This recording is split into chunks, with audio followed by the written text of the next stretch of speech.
dreadful to be last after hearing those two brilliant renditions, if I can call them that, or mini appraisals, lectures, or whatever. I never intended to make a documentary on Derek. It just wasn't what I had in my mind at all.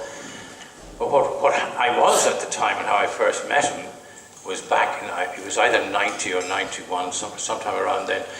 He'd just come out of hospital and he was staying in rooms at Trinity. He had been, apart from being a graduate, he'd been writer in residence, and obviously the English department very sort of looked after him. Very much an affectionate rapport between two institutions, if I can say that about Derek. The reason, incidentally, that I'd approached him, I hadn't met him at all until this, was because I had just come across a book that had come out about a Cork woman, actually, in about 1988. You may have known it. It wouldn't exactly have worried Joyce or anyone for competition, but the nut of it was a very good story. Has anyone read the book, She Came of Decent People? I haven't heard of it. There's a nod in the back there. Well, I won't go into that because we'd be running out of time. But he had done a couple of adaptations for the BBC of Jennifer Donson's novels. One being what's it called? Babylon. I've lost it. Many Miles to Babylon. Sorry. Which, incidentally, he's very proud to tell you at any moment that was Daniel Day-Lewis's first ever break in film. He then went on to do The Cry by John Montague, and also an Elizabeth Bowen. We were talking about that earlier, and we couldn't work out which one it was. But then after a while, getting to know Derek, and he went back to America, to New York, and he was sending me back drafts of treatments for the film, and we even got as far as a step outline in that very turgid process of feature films writing. And he then wrote and said, look, I'm blocked, and I have been for some time, so I'm going to pull out, if you don't mind. I mean, he thought the writing was execrable. I mean, I think he was right, but it was the knot underneath this conveyor belt of incoherent words in many parts.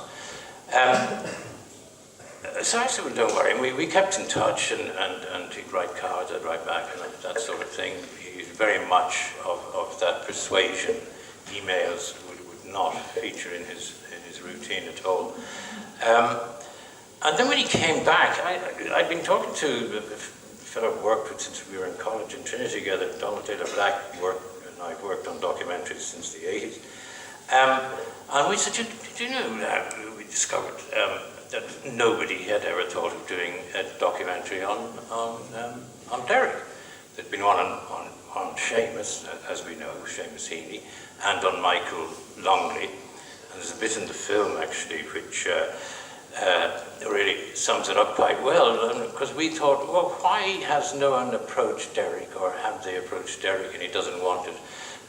There were various people in the business who said that they had and he wouldn't, and some of his colleagues, shall I call them that, in the English department in Trinity said, well, we just be careful, it's not something that he's used to doing, exposing, his inner self, or his outer self, even for that matter. I think it was Alana who said earlier that his self, or was it one of them, that he's got a great sense of fun,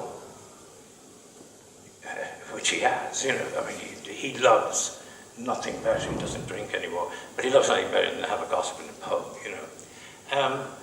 Which he breaks every now and again. I don't know if any of these three have noticed that you can be having a full conversation, and then suddenly he'll produce a pen and a scrap of paper, and for about anything up to 5 minutes, he'll say, yeah, very good, very good, very good. And he'd be away. You just weren't part of what was going on, and I found that strange at first, but then it's just that's how he operates. So anyway, Donald and I said, well, look, let's sort of dive in, and so we set up a session with him in the shelter, and I said, would you be interested?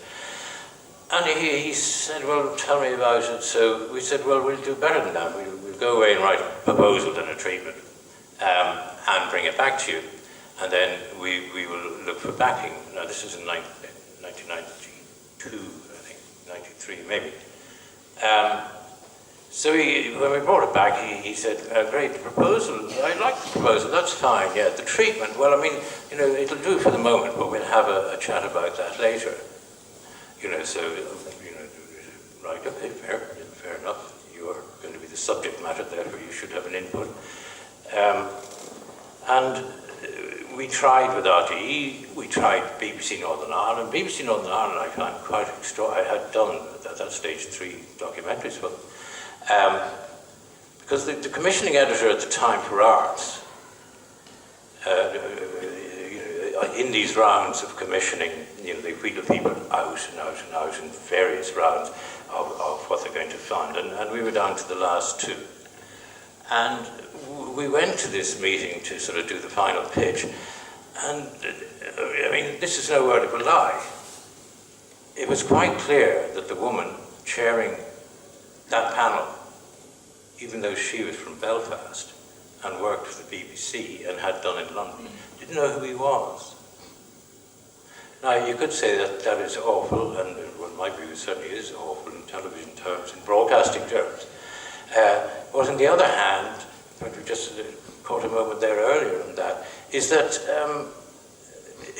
because of his reticence to be a public figure, we all laugh about the late famous Seamus, and he says it, he said it himself, and that kind of thing.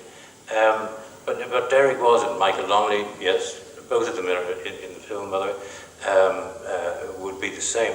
And so one of the things that Seamus actually said, and I'd never heard it before, it was when we were recording in his house, where he said, we feel that the third person should be in there of the Ulster poets. And he actually used that phrase in the film. We were known as the Ulster Poets, or as one particular critic in The Guardian, I think it was, that he said, called us the tight-arsed trio, which I found wonderful, clearly not if you do, but it is such a contradiction in terms between Derek and how he sees the world.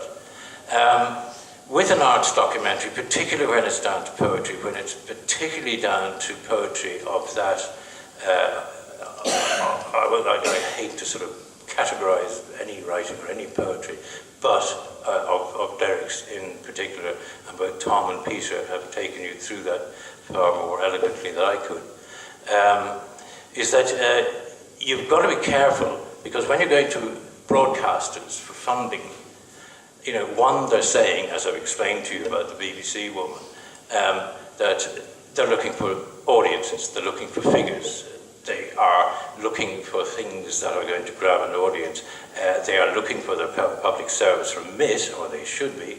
RTE, I'm afraid, gives it a cursory sweep on television. It is far better with Sean Rocks now on radio every night. So that side of it, I would say, but very, very lacking in the support they get.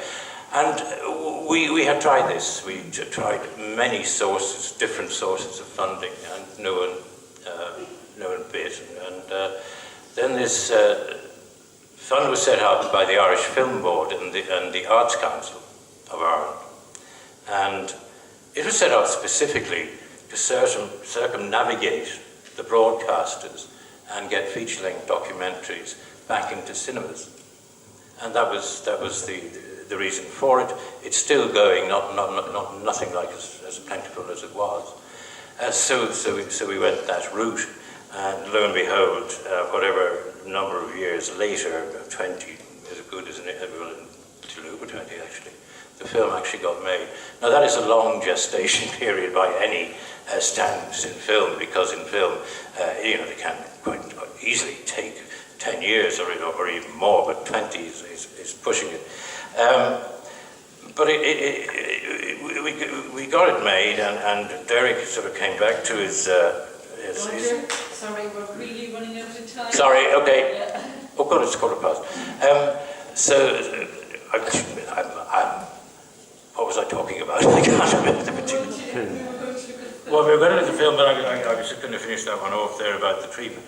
So what happened in the end, it's important to get this across, is that Derek decided what he wanted in the film.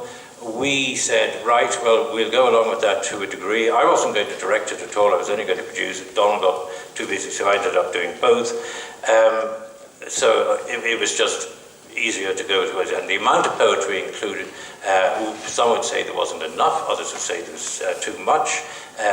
But we chose poems that reflected the eras of his life, and that's how I decided on that.